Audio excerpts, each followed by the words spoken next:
name is Roberta Lee, and I would like to welcome Charlotte Bingham-Wallis, co-founder of From Belo. From Belo are a member of the Ethical Brand Directory, and they create beautiful sustainable handbags and accessories utilising materials destined for landfill. So hi Char, and welcome. Hi, thank you for having me. No, you're absolutely welcome. Thank you for finding time in your schedule to do this interview. So, Char, I know that we've got quite a few questions to get through, so I'm just going to kick things off and just ask if you'd like to elaborate a little bit more on, the introduction that I gave for your business. You might want to share a few more other details. Yep, so myself and my amazing business partner, we decided to start this company called From Belo after we were inspired sounds like the wrong word, but after we experienced working with extreme poverty in South America. And we wanted to do something to help these people, to give them the opportunity to be able to thrive and not just survive, to be able to get out of the circle of poverty. So we started as a social company, and we wanted to create a product that would represent caring kindness, as we decided that every single product would donate meals to the homeless and in need. So we decided to create a bag, and on that journey, of wanting to help provide work, provide fair wages, provide meals, we went back to handbag design school and learned about the process of the fashion industry. And that's when we discovered that actually, the fashion industry can be quite toxic. So we were inspired to try and be a kind company as a whole. And so we decided to look at the materials that we were using and look at the process, because we didn't want to hurt or be unkind, down the supply chain. So that's where we got inspired to start working with materials which are upcycled and recycled, and develop the product that we have today. Oh, amazing. Well, thank you. And you've actually answered the question that I was going to ask you about what prompted you to start your business. So brilliant. You had you've had the foresight to share what I wanted to know. So thank you. So could you give us a little bit more information about the story behind your brand name? Yeah, so From Belo actually is quite literal, because we come, like, our main manufacturers and everything, where everything started is in Belo Horizonte, which is in Brazil. So when we were thinking about names and like what represented us, we thought, it'd be so nice just to be really direct and tell people where we come from, really infiltrates the story. But also Belo Horizonte stands for beautiful horizon, which is kind of like, fresh beginnings, new beginnings. Lovely. So we thought, it would be really nice to have that as our name, because that's what we're trying to do as well. Oh, I love that. Okay, thank you so much for sharing. So next question for you, Char, is what does ethical mean to you and your business partner, and how does that manifest in your business? So I think when we think of being ethical, it's kind of, for us, it's about building a community, it's about being fair, it's about being kind. Our business is all about kindness. And it's about treating people and the planet how you want to be treated. So, I think when we think of being ethical, it's think about what we would expect, along our supply chain, of what we would expect how to be treated in work, and making sure that we're, giving people their human rights. Amazing. That's a really good answer. Thank you for sharing, Char. Okay, so another question for you is, sustainability is a very popular topic at the moment, as we well know. It's a bit of a buzzword, but it can mean so many things. Can you break it down and tell us how you're embedding sustainability within your business? So again, sustainability can be really, really broad, and has been used, as like a popular word right now, but for us it has a lot of meaning. And again, it goes back to community and kindness. So for us, sustainability isn't just about creating a product that's green and fair. It's about making sure that we create an ethos and a community that, is going to last. And again, when we look at our product, looking at something that's going to last a lifetime, in terms of quality. then we look back at how that product has been made. You know, are we treating the people that are making it fairly? Have we looked at how, you know, like the safety regulations within that?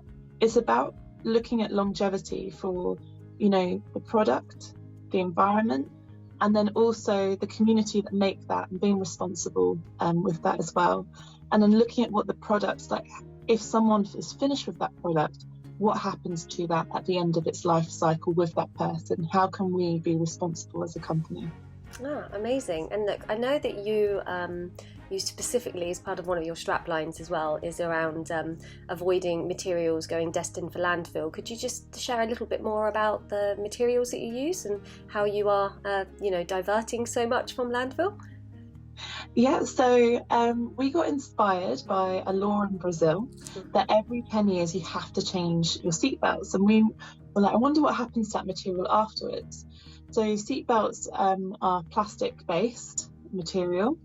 You know, there's a few different types of weaves. I won't go into that because I feel like a bit of a seatbelt. But at the end of the day, it's all plastic, and they take about 400 years to decompose. And this material is amazing. It's strong, it's durable, you know, it's water resistant. We started looking at how we could work with that. So we work with car mechanics in Brazil. We also now work with the waste from like seatbelt manufacturers, because there's very strict regulations, as you would expect with seatbelts, and if there's a defect, they can't use that material. So yeah, we work and build relationships with these different companies and take their waste, and this includes offcuts of fabric from the fashion industry. There's also, we use recycled plastic bottle fabric. We're now like working into other materials such as car seat materials. So some car seats, once they're made, they've got defects and, you know, they can't be used. So we take it. And, you know, some of these materials that can take, like, they'll never actually properly biodegrade. They'll go back into microplastics. So if we can take that material and turn it into something new, it almost can reduce the impact, you know, of this waste would have on landfill. So that's kind of like our aim. Oh, amazing. I'm so glad that you shared that information, because that is so important. I think such a fundamental part of your brand, how you're not using virgin resources necessarily to create your products. And I think that's it's a really lovely angle to share. Thank you so much. Okay, I've got another question for you, just 2 left, I promise, and then you're nearly done. So we're all aware, or most of us I hope, definitely the ethical brand community are aware that in 2015 the United Nations released the Sustainable Development Goals, known as the SDGs. Can you tell me how these have helped shape your business and what goals you're focused on right now? Yeah, I think this is such an amazing structure that they've put together, because it's really helped, you know, when you're running a business, and the fact that they've got these 17 goals that you can look at, you can see like what you can do, you know, within your business. You might not be perfect and, you know, working towards all 17 goals, but it can help you reflect in your business and think about what can you do to make a difference, and what can you do to help improve, you know, communities or the environment as like a, you know, teams working together globally. We are working with 7 goals at the moment. So with our structure, we're working towards no poverty. Obviously, we're a small company, but we're working within our community, so helping supply, you know, well-paid jobs. We're working towards zero hunger, as we donate meals to the homeless and in need. For every purchase every powerful purchase that is bought. We're working towards good health and well-being. Number one, by, you know, I think well-being is so important in terms of how you work together in the community and with the team that you're working with, and making sure that they feel good and they're part of this team. I think that's, you know, a really important thing. But also the charity that we support, they actually help supply showers and places to wash, as well as food, and a safe haven for people to go to. And just being able to wash is such an important thing, so being able to support them is helping with that. We work with gender equality, so we work in Brazil, which is still quite a chauvinistic country, but within our team we've got 24 members within our cooperative manufacturers, and the women are, it depends on skill. We've got more women than men actually working within our team, but everyone's treated the same, man or woman. So that's something that we're really proud about, working with. And then we're also providing decent work, working towards economic growth, so really working with the community there. And again, we're working towards reducing inequalities by trying to give people the opportunities for work, for food, so that they can work towards growing and helping their family move from, out of poverty and then up the ladder and being able to support themselves. And then we're also working towards responsible consumption and production, so being responsible how we produce our products. And then also, it's a work in process. We're not perfect at all, but we're working towards responsible consumption of our products as well. Looking at the life cycle of our products and how that, what happens when the consumer has finished with it. So, yeah, that's us in a nutshell. Oh, that was brilliant, and really great examples as well of not just why they're important, but what you're doing. So that was really fantastic, really good answers. Thank you for sharing, Shah. And okay, I promise now this is the last question, and then you're off the hot seat. Can you tell me what you look for as a consumer when you're shopping for things? Okay, so, as a consumer, I still like to have fun with my clothes. I love bright colours and things like that. But I am really conscious of what I purchased, and I actually don't purchase that much that often. And I think the key thing when you're shopping is to make sure it suits you, make sure it suits your shape and style. Those off-the-whim purchases are really, they're not for, I don't really agree with that. I always try and go back and think about whether I really like something, so I invest in pieces.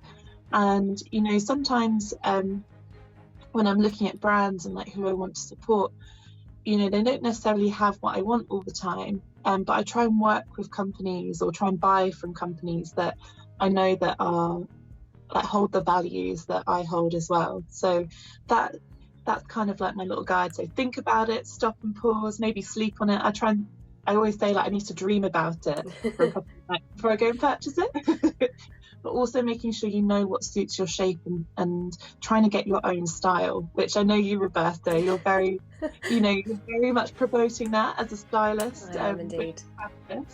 So, and I completely agree with it.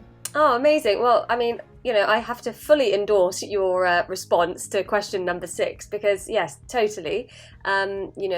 Shopping for your style is so important, and I'm really pleased to hear that we have a member of our community that thinks that way before just shopping on impulse. And I know that everybody's got their own barometer for how they shop and what they're trying to do and how they do it. But it was really nice to hear you have a fashion and style focused response on that. So really interesting. Thank you for sharing.